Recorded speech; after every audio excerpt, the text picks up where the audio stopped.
Hello, and welcome to Generation AI, the podcast where we demystify artificial intelligence in the world of higher education.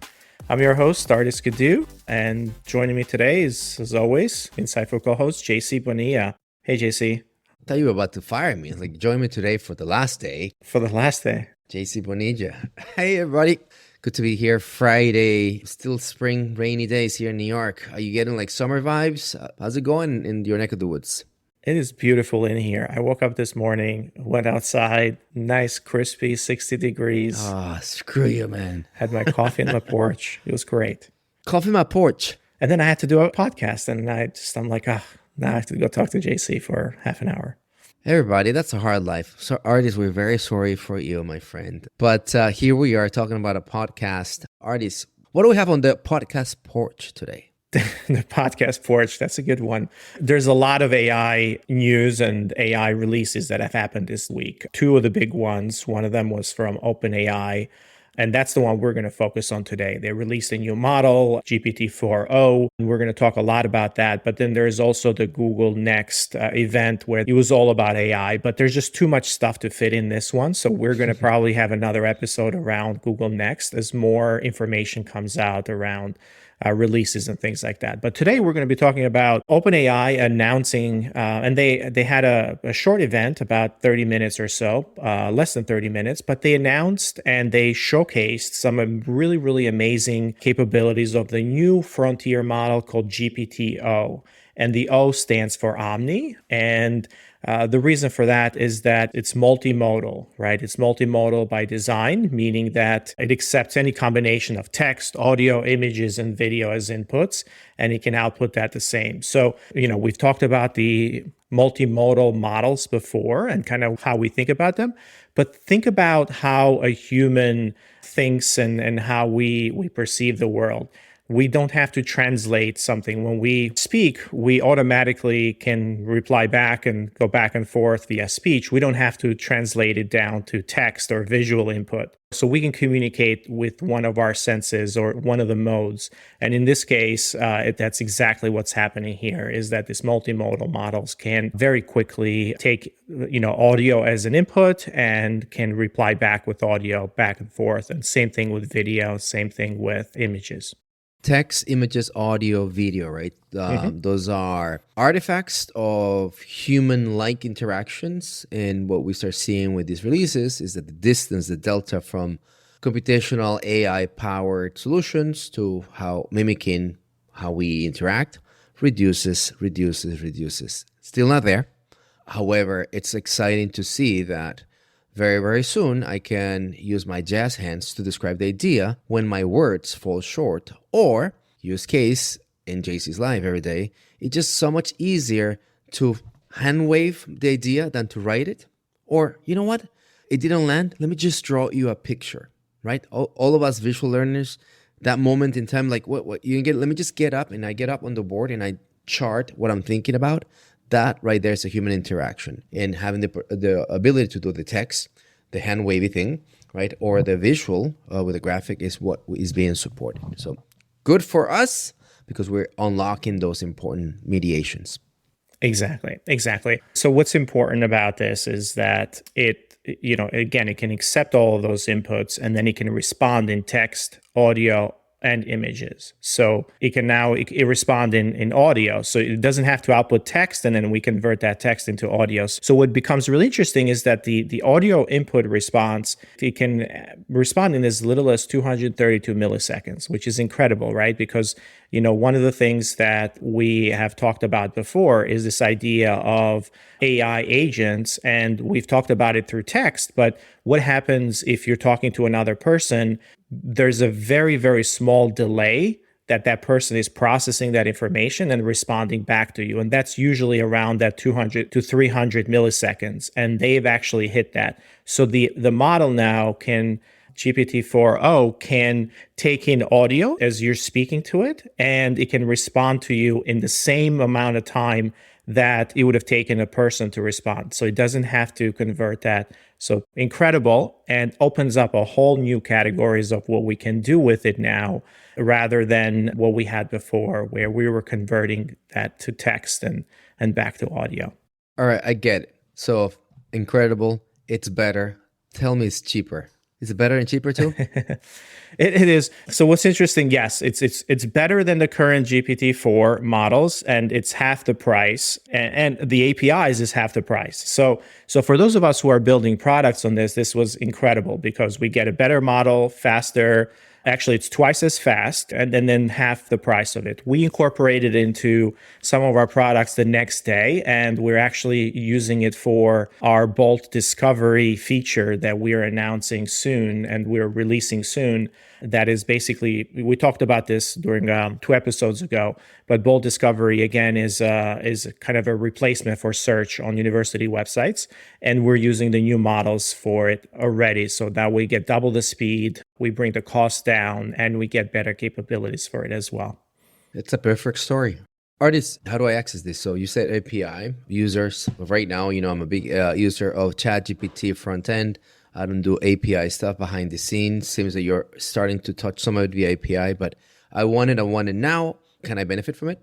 Yeah, so GPT-4o, and as part of the announcements, there was a couple of additional things that were announced. One of them was you have this model available. It's one of the drop-down options when you go to ChatGPT. Before you could pick the 3.5 version or GPT-4. Now you have GPT 4.0, and there's a modal that pops up and says, hey, there's this new thing available for you. Do you want to try it out? And you can use that right away. So that is really, really good. So now you can kind of use that out of the box, and you're going to notice a lot of folks are noticing the output being better, but also double the speed of that output. So before ChatGPT answer questions for you, sometimes it would take maybe a few seconds. Now it takes literally like a second or two because of the doubling of that speed, which is incredible. However, the biggest update, it is not that we got this as part of our API or as part of our paid version of ChatGPT. We have this model now, and it's available for everyone who has a ChatGPT account. All of the free accounts, 100 million plus, will have access to GPT-4o by default as part of their account. So that's incredible, right? And it opens up so many different things, as we use this. And again, we've been in the forefront, that we've been paying for the more advanced model, and you can actually see the differences between the advanced models and the 3.5 or the free versions. However, now everybody gets access to this frontier model, which opens up a whole lot more use cases. And there's a couple other things that were announced as well that is going to make it a lot easier and a lot better for a lot more folks to kind of get the benefit of this more frontier models. 1993 or 94, I got my first email account. And to think about that being a commodity, right? Back then, it was like, it's for free. And then Hotmails and those type of things started to emerge. Very simple technology, not as powerful, but what I'm trying to showcase with this example today, think about doing business as a human in this world without a digital email account. It's impossible, right? So from securing airline travel to how do your kids register for a school to how do I order my lunch because I need to order it and it comes online. All that requires that level of authentication, and it starts like that. It's free and it's available to everybody. So it's exciting because one of the things I know it's important right now is to democratize the ability to access multimodal. And Ardis, to your point earlier, this is how we communicate. Now I can feed it into it, but I'm also going to get it back. And there's one thing I know, dad and mom who just spent, some weeks with me, and I see them like doing technology, right?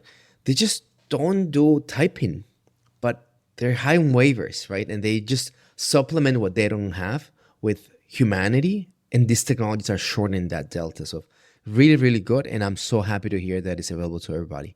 I guess mom, dad, if you hear this, I'm gonna chat GPT you over the weekend, and as I look at the interface, because it's free for everybody, so you go, one of the prompts is pick outfit to look good on camera.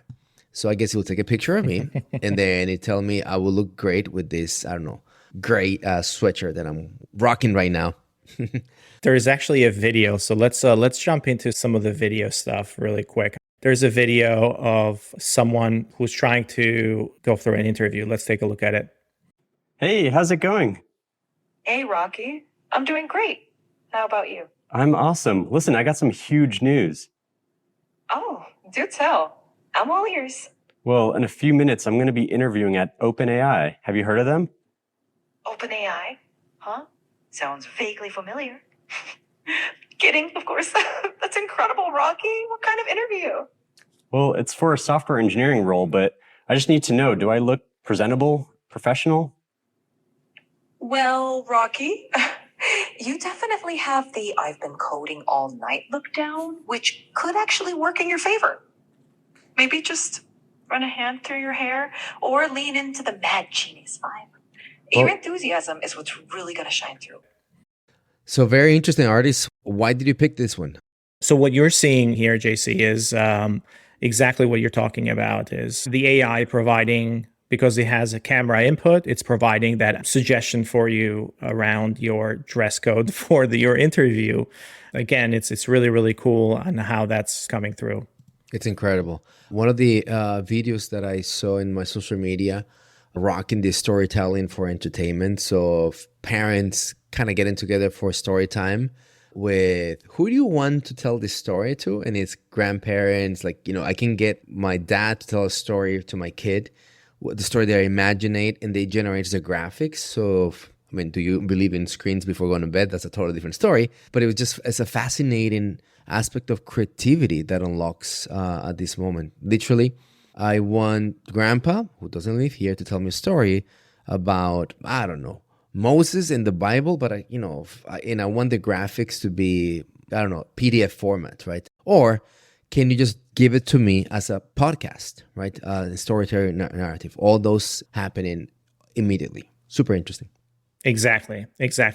I think this is a lullaby one. Let's try with some lullabies. Could you sing me a lullaby about majestic potatoes? A lullaby about majestic potatoes? Now that's what I call a mashup. Let's do it. Oh, majestic potato in the moon soft glow. Okay, that's pretty nice, but I think a lullaby should be, more whispery, should be a little softer. Can you do it a little softer? Absolutely, let's make it soft and gentle. Oh, majestic potato, spoon soft clothes. Okay, it's a little too whispery. Maybe go like a little louder. Got it. Let's find that sweet spot. Oh, majestic potato in the moon soft glow. So that's it's singing a lullaby about potatoes. Much better than my lullabies. Yeah. Much better than my lullabies. So you can ask it to do that. And of course, there's a couple other ones in here. One of the ones that is really, really interesting for me was the real-time translation component. Hey, ChatGPT. I'm here with my coworker today.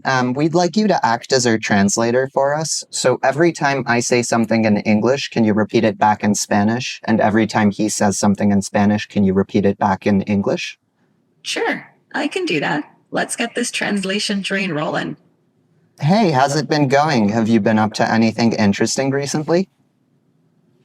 Hola, ¿cómo te ha ido? ¿Has hecho algo interesante últimamente? Hola, bien. Sí, un poco ocupado aquí preparando un evento para la semana que viene. Hey, I've been good. Just a bit busy here preparing for an event next week.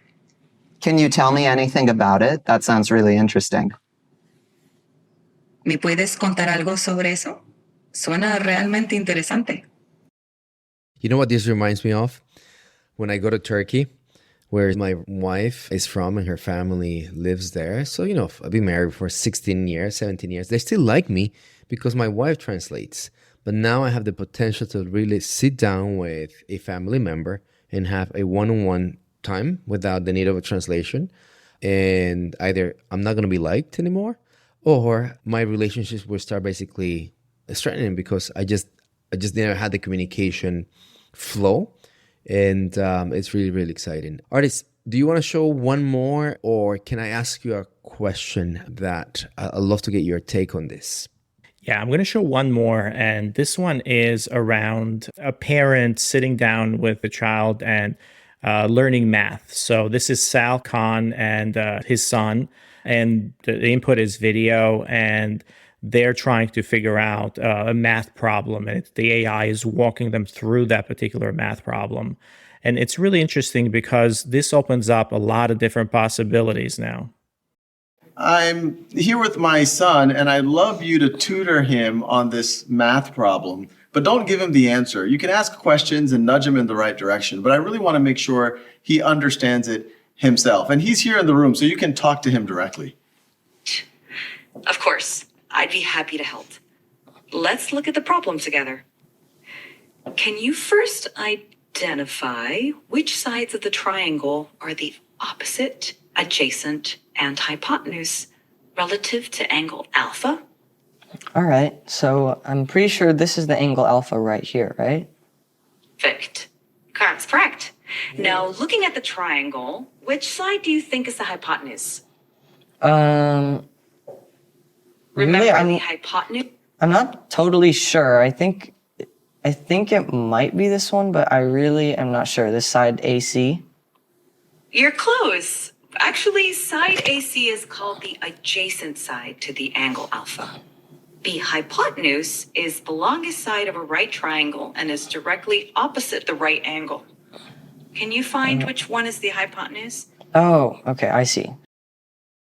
I love how he detects basically the way we do charts and is able to understand the patterns. Basically, it's just fascinating to really see multimodal at its best here, right? I mean, you haven't really seen anything before. Like we're still thinking about text with these models, and now we are actually opening it up, and you can point it at something, take a picture, or you can actually have a live video of it, and it's actually understanding what's happening in that video, and it's able to kind of give you feedback based on audio. So incredible on how these are going to be used.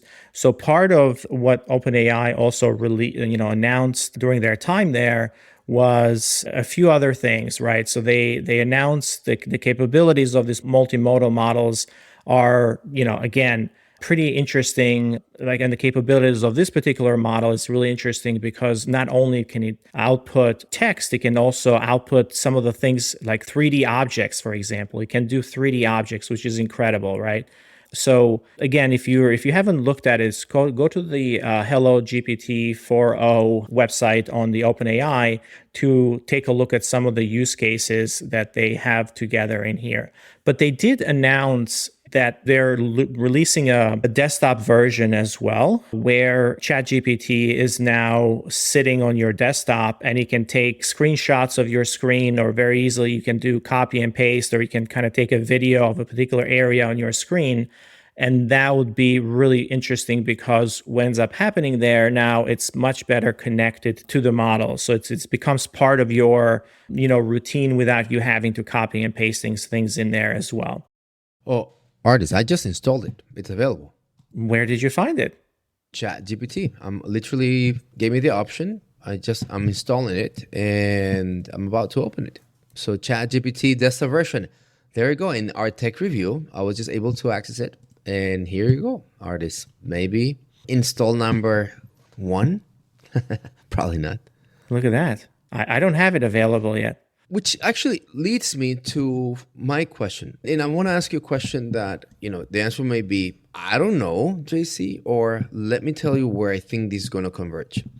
When I start seeing these augmentations in technology that reduce the human-like interactions, we spoke about that today. The front end, how I interact with it, it's so unhuman, right? So ChatGPT today, it's a prompt that is text-driven, and it doesn't have this transformational UI UX thing that allows me to say this is human-like. Where do you think, conversational bots, LLMs, generative AI is going to end up in the interactability of it? And that's something that it really breaks my head, because the reason why I'm asking is this now has the capabilities that allow a parent like mine to benefit from generative AI because, it will be multimodal, but they can still not benefit because the front end puts them in a 1990s, type of click and drop, or, that kind of graphic interface that has evolved today. But you know what I mean? It has those constructs of mouse, click and point, text fields, and keyboards that are not basically native to some of our kind of later generations. What do you think this lands, brother? Yeah, I mean, if you think about it, one of the comments that Sam Altman has made around what they're trying to do, and this was on Twitter as well. The idea here is that we go to a future where these agents are interacting with us through voice or even through video in some future. But have you seen the movie Her? Yep. So that's the interactive mode that we're going to experience with these models, right? It's going to be through just communicating with them and then having them doing things in the background for us. So the interfaces are going to be conversational, but right now text is the easiest and fastest thing to do that. But as these multimodal models come around and the latency reduced, what we're seeing today is that it's going to be a lot easier to talk to them, right? So that's kind of the future, and that's what it's not the future. It's actually here. It's here today, and it's going to be available for a lot more folks over the next, few months as this opens up for them. So that's what they're trying to do, is that the science fiction movie Her becomes a reality, and you're communicating through these agents and you're communicating through these bots via voice, via video. They can see your world. They can see what you're working on your desktop. They can kind of be a companion and help out. They have the context of your whole library, and they can make recommendations now based on what you're trying to do and say, no, that's not exactly what you want to say, because, by the way, in this other email, they asked you for for something before, and you might want to rephrase it this way. So they have access to all of that stuff and kind of being a companion for you. One thing that I noticed, which is really, really cool, is that depending on what version of GPT you have, I now can connect it to my Google Drive and Microsoft OneDrive as well. So as part of this rollout, I do have the business version for Element. And as part of that, I'm able to connect it to Google Drive. So now I can load up any of my documents, my Google documents in here, and it will actually work. It will just, without me copying and pasting or moving files over, it will just grab them from Google as well. So that was a nice little enhancement that we saw there. So what I think I'm hearing from you is that there's a next phase on how we're going to come interact with this. The back end is quickly catching up with the ability to do it. But from the front end, what I heard from you is, for example, the way I already interact with Siri, mostly Alexa. I'm an Alexa person, right? The cameras that are omnipresent, right? That will be basically my ecosystem, if you will, for front end. And the evolution that has is I can come and literally say, hey, Alexa, play this, or what's the weather, right? But now in this case, hey, ChatGPT or whatever LLM, what am I doing, right? Can you look at this and tell me? And then also like my hands, and it has connected to a camera and whatnot. So it's interesting, and I think it makes a lot of sense to take an ecosystem play. That's where I wanted to say you're landing an ecosystem that it will leverage the ecosystem that we have, but it's not like maybe a new thing that is they're going to have a new idea for UX or UI. I don't think I heard that from you, and it makes a lot of sense. So thanks for answering, pal. Well, I mean, you're transitioning to audio first ecosystem. So this conversational interfaces, it's something that people have been talking about since Alexa and Siri have come around. But Alexa and Siri are pretty bad. Like, they're not very good until large language models came around. But now they weren't able to do the things that a large language model can do. But the audio part was not there because there was a delay. Well, now with this multimodal models, we can see that they can act like a very, very, very smart Alexa or Siri. They can, sync to you. It can change your tone. It can do all these different things. It can reason. And guess what? Apple is already talking to OpenAI and even Google. And we're probably going to see a much better version of Siri be driven by these new models. We don't know yet what version, so we'll have to wait until their WWDC, but we're going to have these capabilities on our phones and in our Siri devices and Alexas hopefully soon. Love it. Before we go, anything else you want to update people on? This is exciting. The biggest outcome for me is, as I've been teaching and doing a lot of AI literacy around ChatGPT, prompting the biggest issue that I see and that I saw was every time I ask folks, have you used ChatGPT? I would say 95% of the hands, or maybe even 100% of the hands go up. I've asked, how many of you have actually used the paid version? Only a couple of hands go up, right? So I would say 95% of the people are using the free version and only a small percentage were using the pro version, which is basically a huge difference in capabilities, and they're not really getting, the true power of AI. So now this becoming free and coming to all of those folks who did not have it, it's going to open up a lot of possibilities. On top of that, the GPT store will be available for free users as well. So now everything that you can build as GPTs, you can share them with all of your organization because you don't have to go through and then buy licenses for everybody, and you can share it with everyone else that has that free version. I'm actually thinking about doing it for my kids and giving them 2 accounts that are free accounts, so I can start sharing some GPTs with them for a few different kind of learning and a few different things. The world is changing in front of our eyes. And I think you see some of those droplets of change and progress here with us. I hope you're enjoying it, everybody. And as Ardis just said, keep on pushing, right? Either from paid aspects of it or introducing, if you're listening to this, I think that we all have a commonality that we like what we're seeing. We are bullish that it's going to make the world potentially better. We need those changes, and it requires a village, right? So get the kids, get the family, in my case, my parents, right? But that's a bit of where he's at, right? So this technology is here, it's available. Get your students if you're teaching, right? All that stuff, right? Push yourself. So now, JC, you can actually share your GPTs with your class. You know what?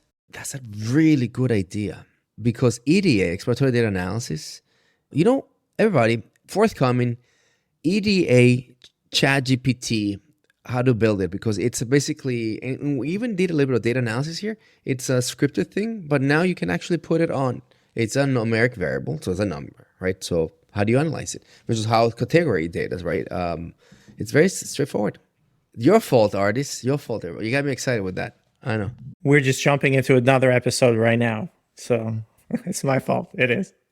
Well, this was fun, everybody. We're always excited to kind of bring you new announcements and digest a lot of the things that are happening in kind of the technology world and specifically in the AI world. This is going to be a very, very interesting summer as these capabilities come around. There's more announcements. We're going to talk about Google and how they're injecting everything into their products, and hopefully over the next couple of weeks, we're going to be bringing you a lot more of these news and developments that can potentially change your lives for the better and, make AI available for a lot more of us today. So until next time, everyone, hit like, leave us a review. Please, please, please leave us a review. That is super important to us. Tell us, how we can improve. 5 stars, of course, on Apple Podcasts and wherever you listen to this. Until next time, JC, have a good one. Bye, everybody. Generation AI is part of the Enrollify podcast network. If you like this podcast, chances are you're going to like other Enrollify shows too. Our podcast network is growing weekly, and we've got a wide range of marketing, enrollment, and higher ed technology shows that are jam-packed with stories, ideas, and frameworks, all designed to empower you to be a better higher ed professional. Our shows help higher ed leaders and professionals like you find their next big idea. They feature a selection of the industry's best as your hosts, like Jamie Hunt, Seth Odell, Jenny Lee Fowler, Brian Gross, and many of your favorite leaders in higher ed. Enrollify is made possible by Element 451, the next generation AI student engagement platform that's helping institutions all over the country create meaningful, personalized, and engaging connections with their prospects and students. Learn more at element451.com.